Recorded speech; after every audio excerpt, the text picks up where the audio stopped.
Hello, Marauder families. As we continue our videos on how to register for your courses next year, the next one that is up for us is how to pick your English and social studies courses.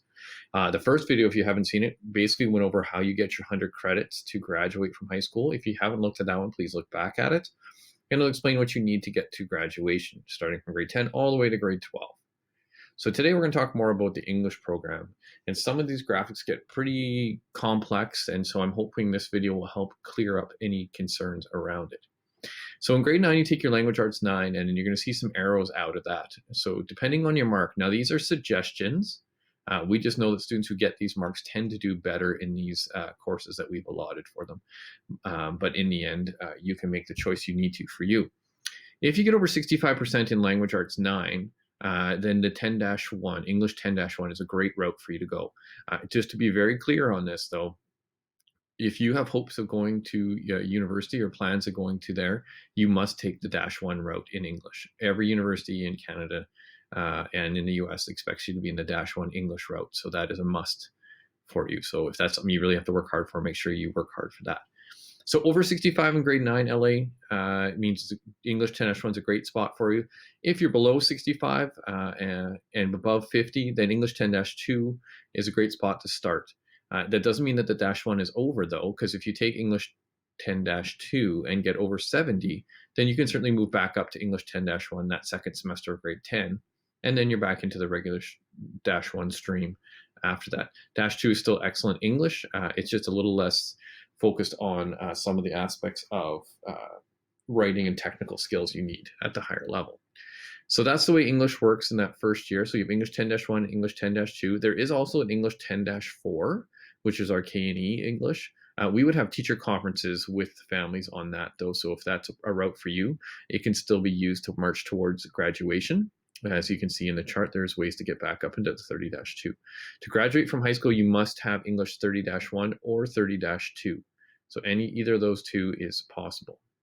Now, after you finish English 10-1, you'll have your final grade. And if you get above 65, you should continue in that -1 stream. And of course, that's a suggestion. As long as you pass a course, you can move on to the next one, no matter what.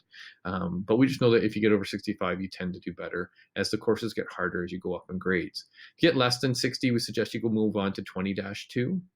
But you certainly can continue in that -1 route if you like. And that same thing happens after grade 11 at the end of 20-1.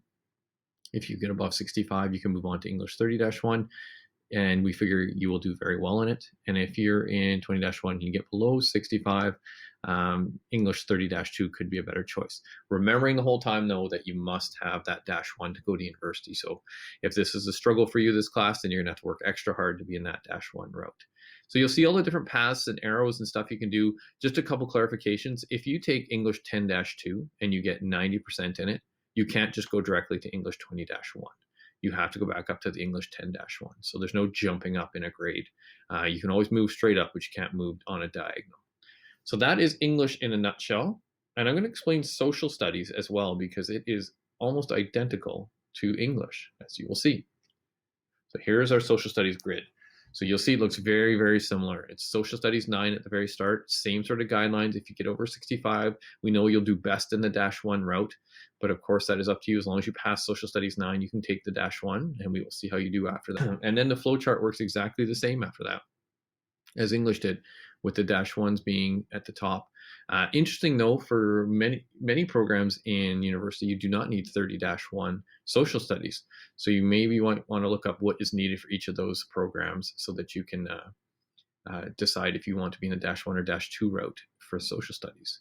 For example, you can use in many application processes, if you take musical instrumentation or band all the way through high school, you can substitute that mark in for your social studies mark. The same would go for phys ed 30 and some. So just take a look at that in your plans and what you have to get, and that would be a good fit for you. But as you see, the flow chart is the same. We have our K&E social studies as well. It is by teacher conference as well, down at the 10-4, and we can get you back up into the -2 realm as well through the years there, as you can see, as long as you do well in those, which we definitely get people to do that. So lots of suggestions on where to go, how to progress. So that basically sums up our social studies and English courses in high school. If you have any further questions, make sure that you contact the office and we will go through it further in detail for you. Next up will be our math programming.